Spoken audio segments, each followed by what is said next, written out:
Okay, so this is Garden Journal number 8, May 31st, 2017.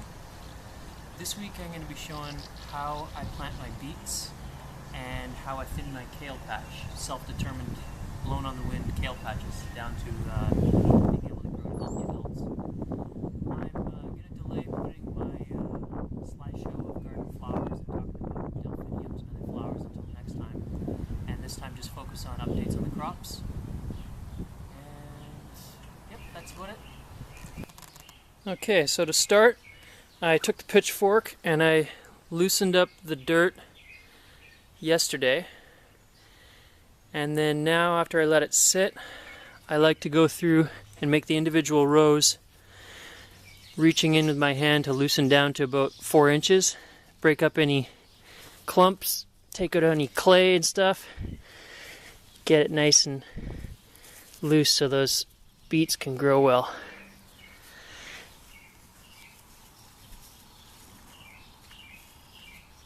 And then after I get that, then I'll lay down the triple mix and dissolve the dirt around the little beets and put them in individually. I'll show that in a different clip.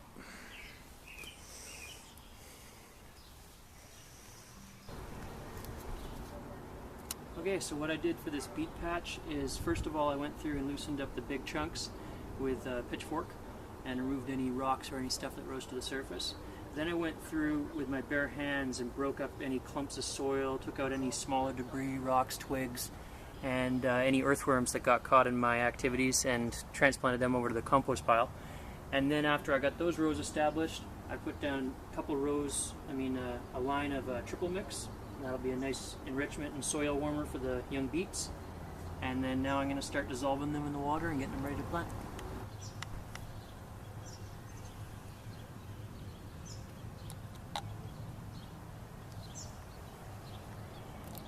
Okay, so for separating these little beauties, it's pretty much the same as the leeks. I'm going to take the busy little pods that have been growing many beets in there, and gonna dissolve them in this water. Gentle up and down motions to get all the soil off the root base.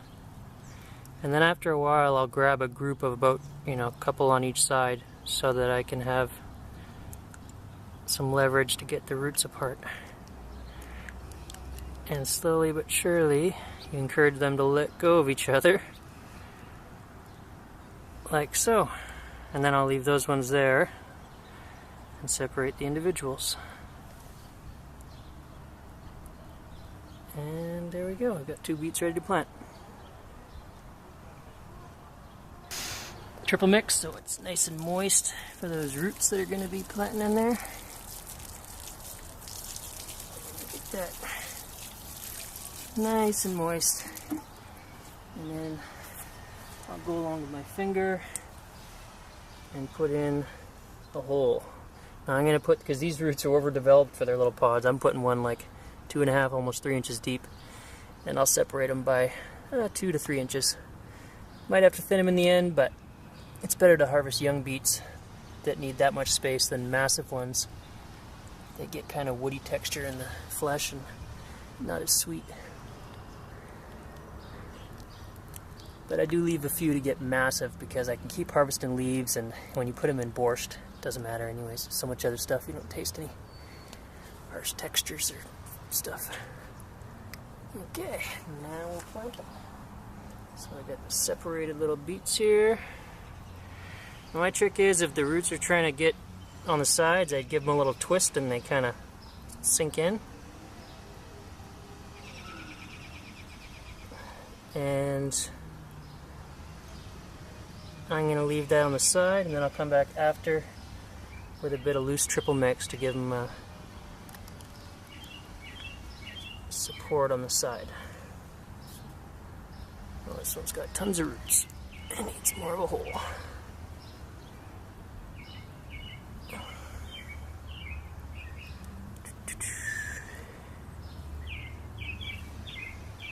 Now I have in the past just sown them directly in the soil and let them germinate in there. Usually it takes longer for them to gain momentum. This way they've already got a good root base to grab on in there and spread out.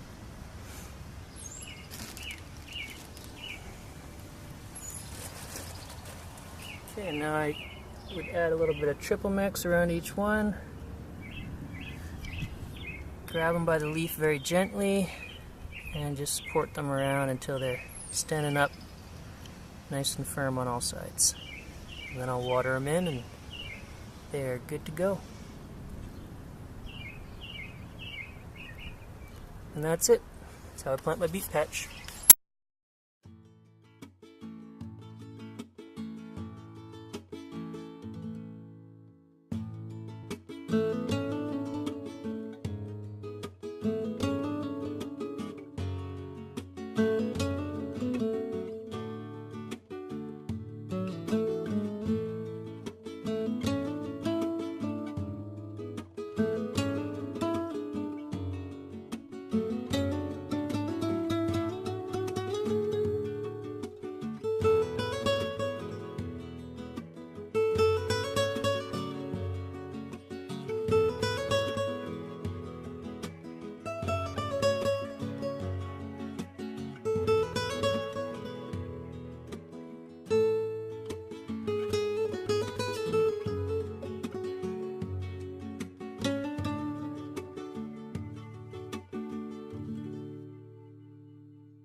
So down here we've got our Italian broccoli row.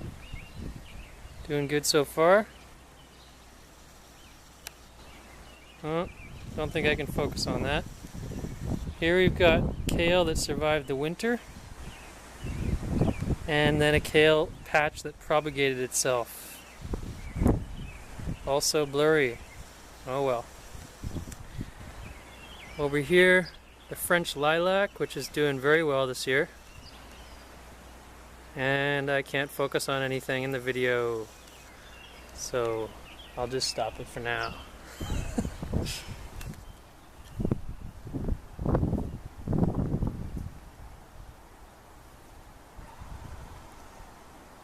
This year our French lilac tree shrub is doing amazing.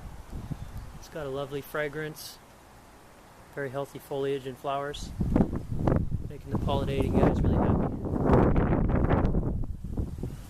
See lots of carpenter bees working away. Down here we have our rhubarb growing next to our strawberries. Strawberries which are thriving. I think there's 27 plants this year. Self-determining patch, so they just shoot out their little sideways roots and pop up in new places. We've already got lots of berries set on the plants.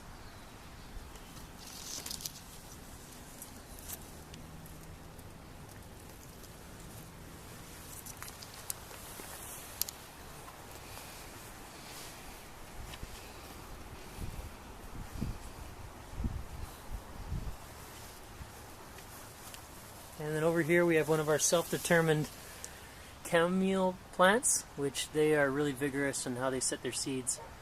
And it's just about to bloom. Probably going to move it to another place where they can all be together though. There's lots growing in the pepper row too right now. And this is another self-determined kale patch that blew over on the wind from who knows where, but these will be thinned out, snacked out, and put into a row, where they can become big, healthy, thick-leaved adults. And then over here we've got the kale plants that survived the winter, and they're coming back with lots of nice little salad-sized leaves. I just got to keep pinching off the flowers so they don't go to seed. And then I'm going to plant sweet potatoes around the base where that peat is.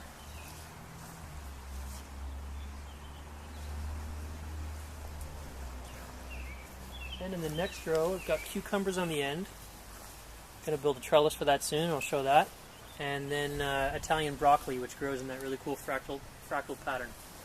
Looking forward to seeing that get to maturity.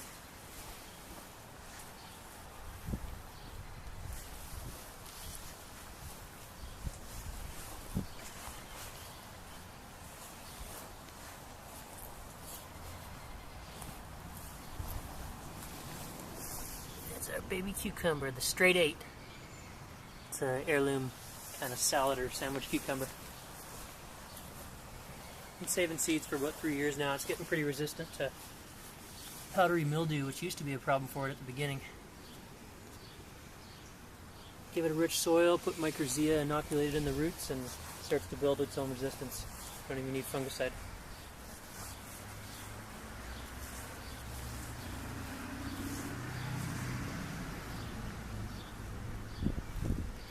Happy little broccoli dancing in the wind. They're loving this cool weather. This is their best time. And over here we've got our beet patch. The first guys are the golden beets, which are coming along nicely. And then the newer planted Detroit Reds, deep red beets over here. They just started.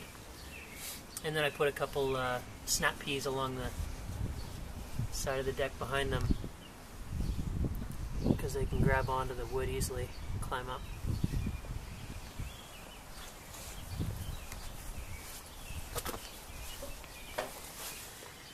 And we got lots of those on the fence too, so about a month or so we're going to have a huge flood of snap peas.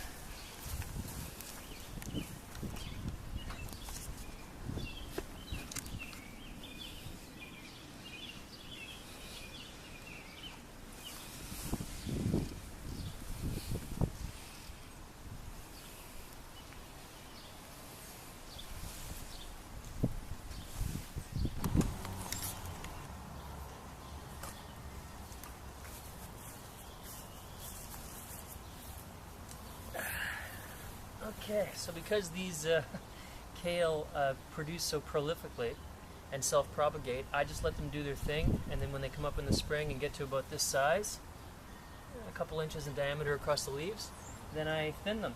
And it's about the funnest kind of thinning and healthiest that I've ever done. I just go through, pluck off the less strong ones, snap them off at the roots, and have a snack. Get off any debris. And I'll keep working away at that until I get them down to about 1 every 4 inches. And I'll show a picture of that after. And once I get it down to about 1 every 4 inches of the strongest ones, I'm not going to leave them here this year, but usually I let them self-determine because they know best where their roots are going to go. And those strong ones are going to be the adults. This year I'm going to transplant them into a row along the side so I can grow something else on this larger area here, maybe an underground crop, potatoes, or try ginger outdoors maybe. We'll see. But yep, that's it. Thin and kale.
Okay, so down here we've got my first attempt at growing scallions in a pot.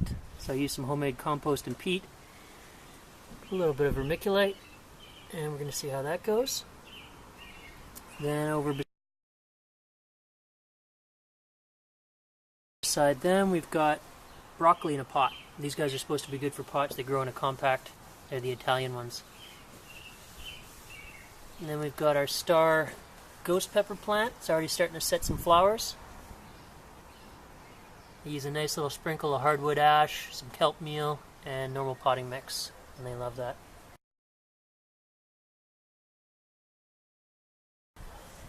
Over here we got our experimental snap pea trellis in a container. So I've started off with a little mini teepee, and then I'm going to transfer it into a bigger one once they get up that. Or maybe an arch trellis over the top, we'll see. But they're coming along nicely. They love the cool weather. And last but not least, we've got our biggest Cherokee purple tomato in a pot so far. Also starting to set some blossoms. And that's it. Garden Journal number 8, signing out.